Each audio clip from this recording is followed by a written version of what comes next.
Hello again. Welcome to Next Big Thing Coffee Edition, Part 2. Last time I introduced the concept and we went through the first 6 simple recipes of latte to try to contend with pumpkin spice latte. This time we'll cover the next 2 batches, the convoluted and the out there.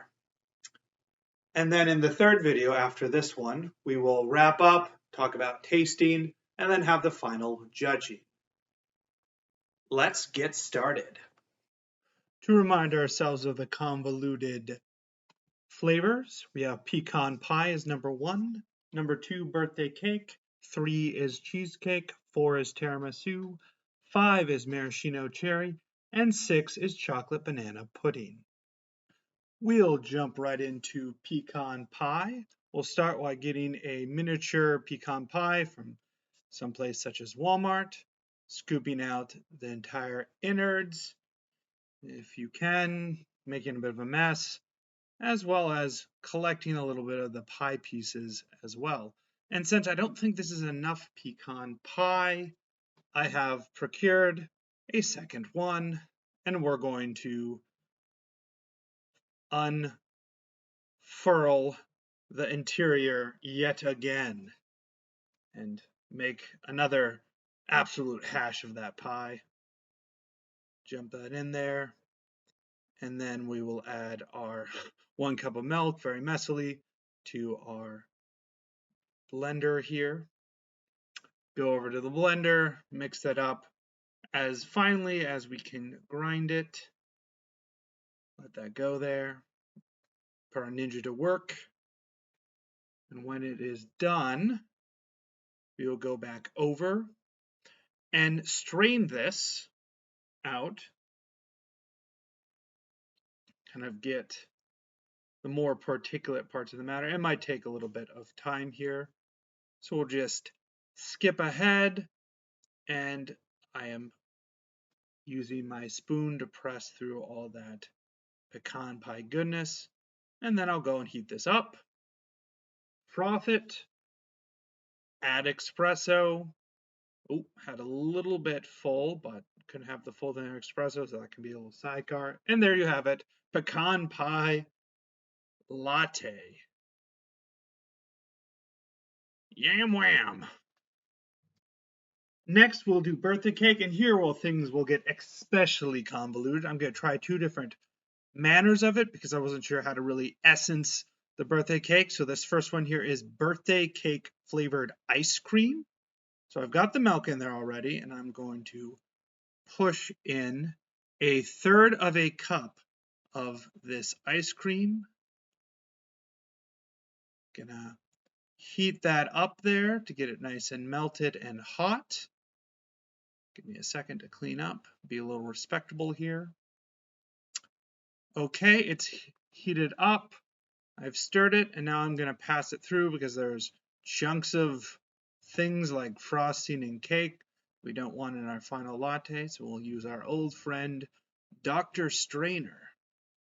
You see that particular matter refuses to get out, so we'll shove it out there with our spoon and mash it in to nevertheless get the essence of what we hope is birthday cake here. And we have our milk, and we're going to strain it back through just for good measure. And of course, as always, make a mess. Froth espresso version 1 of birthday cake. So that is how we do it here. Ping! The other version we try are going to be with Hershey Kisses birthday cake version. We're going to take 6, 7, 8 of these, melt them in the microwave, and pour that resulting slurry into our hot milk. And you can add really as many as you want. I kind of go usually lower, not as sweet, so it's not overpowered, but you can certainly even maybe double the amount of kisses if you really want a pow of over-sweetened flavor. But we're going to mix this up, try to get it off the edge. And like everything we do around here when it comes to lattes, we will froth and add the most important element, espresso. Stir, and we've got our second version of birthday cake. So hopefully at least one of these two will give us something worth celebrating every year. Happy birthday. Speaking of cake, let's turn our attention to cheesecake, where I have some no-bake Jello brand cheesecake. I'm going to pour in 1, then 2 tablespoons of the actual cheesecake mix. And then go over to the graham cracker. Want to get sort of that essence. Oh man, I ripped these out and prepped them ahead of time, but I still can't get it open in time for the camera. Okay, there we go. A tablespoon there. We are going to stir this up, and because graham crackers is particulate matter, we're going to strain it as soon as we get everything into a nice hot milk solution. Fill around with a spoon here, show off maybe a little bit. Clink it. And here's our strainer. Strain that through nicely. The graham is showing itself out to us. Press that through. Okay, nice. We have a vaguely yellow pool of our cheesecake latte base. We'll put it in there. From there, hold the phone, but we've foamed the milk and espressoed the espresso. To stir it for our cheesecake latte. Now, if you really wanted to get crazy, you could add cherry or blueberry to make this flavored, but bam! Next, we have tiramisu, and if you thought we had convoluted before, you are in for a treat, because this is extra convoluted. We will start with mascarpone, a nice soft cheese. Get a tablespoon of this. This is the base of a lot of tiramisu recipes, so I thought this would be kind of our body to play upon. So get that out. Then we'll have a teaspoon of sugar to sweeten that out, because there's not a lot of sweetness otherwise. From there, we're going to heat that up in the microwave so we can mix things in. So now we have a half teaspoon of rum extract. You could use actual rum, potato, but I used extract here and dumped that in. From there, I will take cocoa powder and have 1 teaspoon to mix into that. And then maybe about another half teaspoon. Don't want to skimp on the cocoa. Stir that up, and as I'm stirring, I'm realizing, we probably need a little bit more mascarpone. So I'm going to go back and about another half tablespoon and just go for it. And that'll need to go back to the microwave for a little more kiss of heat.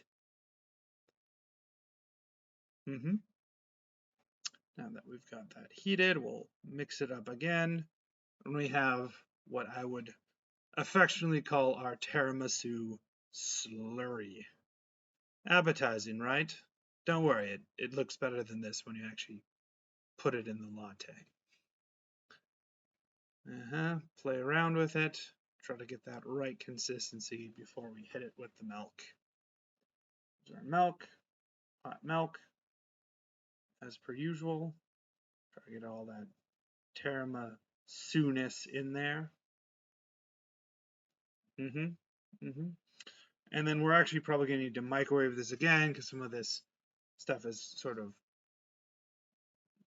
stopped melting, re-solidified. So we're going to heat it up again to kind of bring it all back into solution. Once we've done with that and frothed, espresso. Okay, stir it up. We have our tiramisu latte. And if you'd like to add more rum for more pop, you can certainly do so, or leave it at as is with a little sparkle in your step. What time is it? Blending an entire jar of maraschino cherry time. That's what time it is. Just take a whole jar of maraschino cherries and blend. Enough said. When you are done, you'll take that resulting unnaturally red slurry, put it on the stove top, and start heating. It'll take a while, it'll bubble, it'll sort of simmer it, and kind of watch it, kind of till it gets this sort of jammy consistency. And then from there, I'm going to pour it into my sieve so we don't get sort of the cherry mush. We just sort of get the syrup below to add to our latte. And you'll want to let this cool.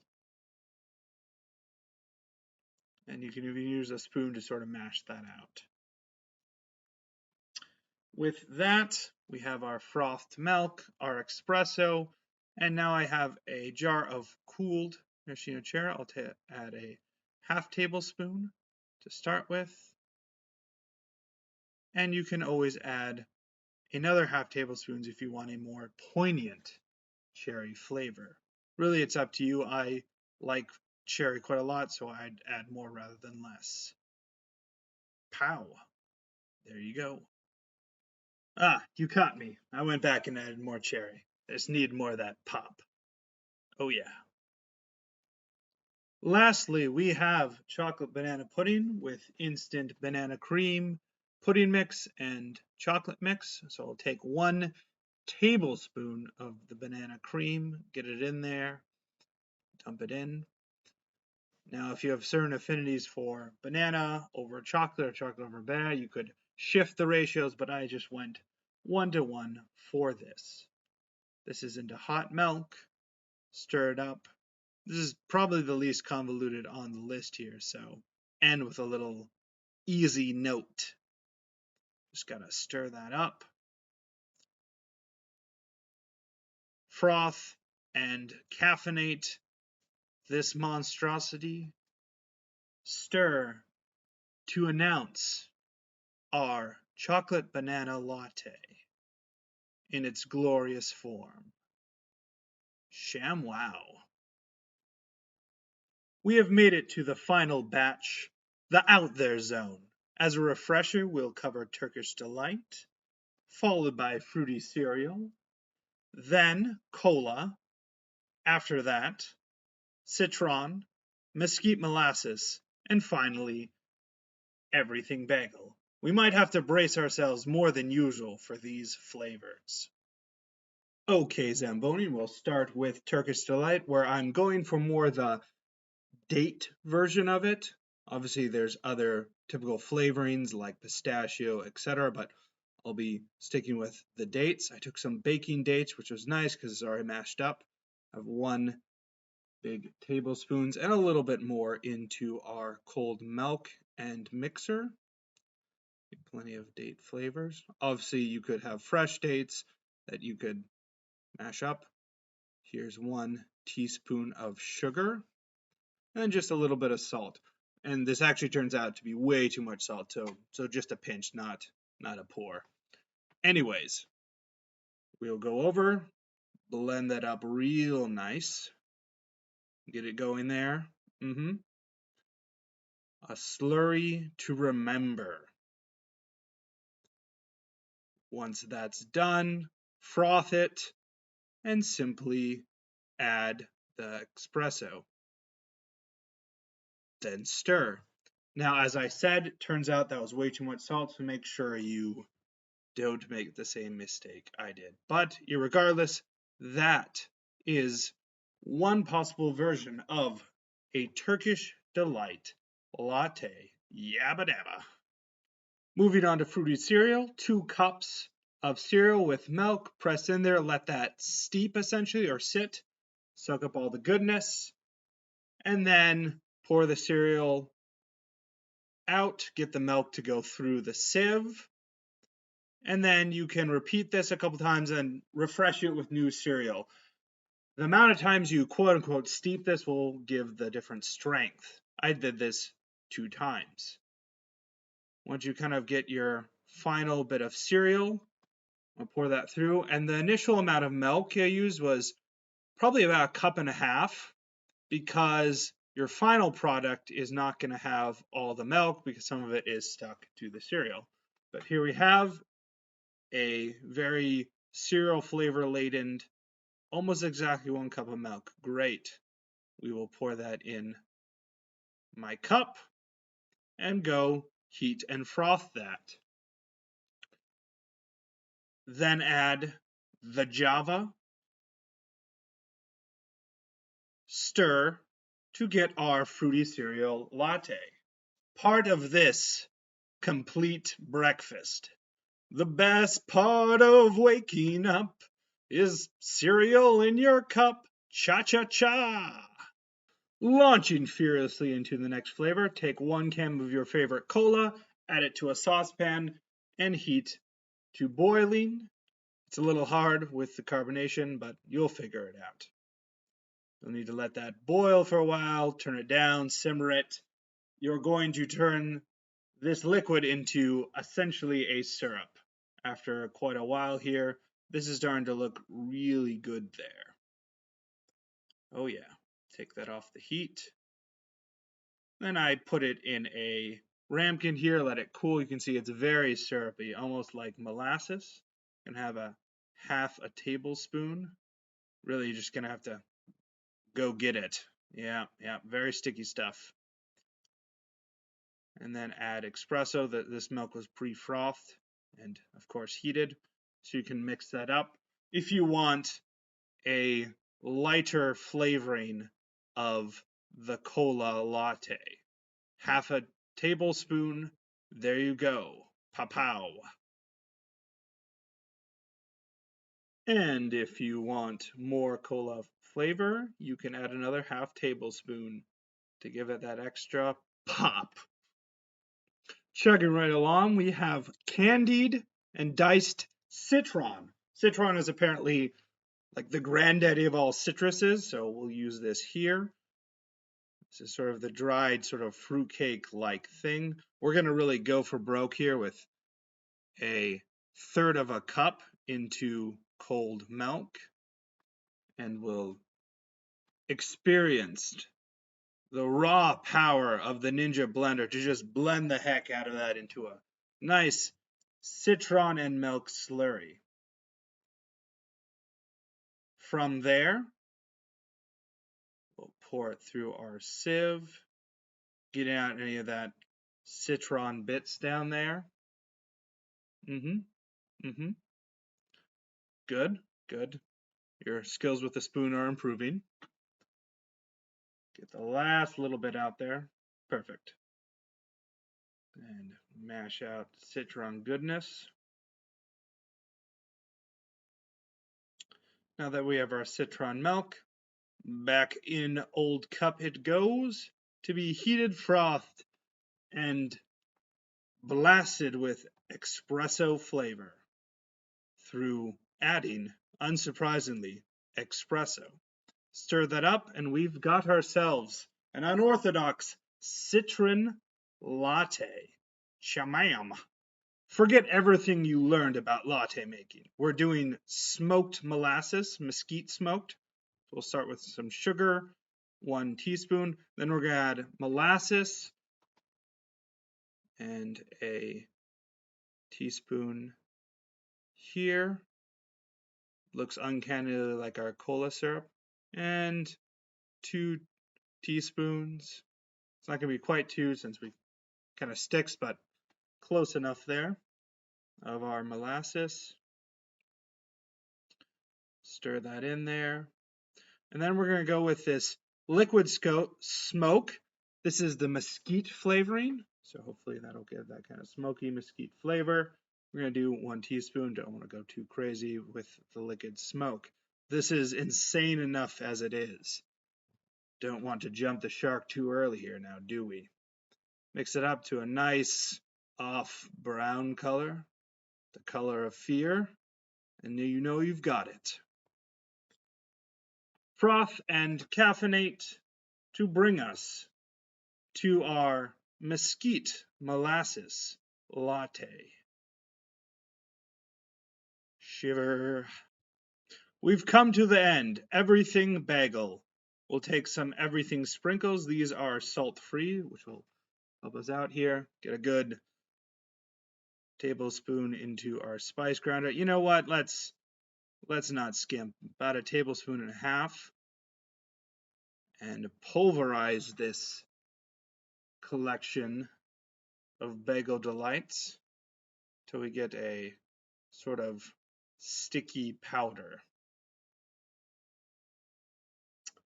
I put it in a ramekin here, and I'm going to sweeten it with a teaspoon, 2 teaspoons of sugar, and then get 1 and then 2 for equal parts sugar and everything. The milk is already frothed, so all we need to do is add our espresso, stir, and yes, we have got ourselves an everything but the kitchen sink bagel latte.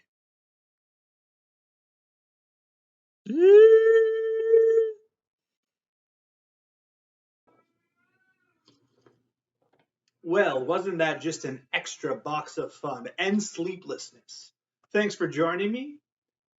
We will see you next time for the thrilling conclusion of Next Big Thing Coffee Edition.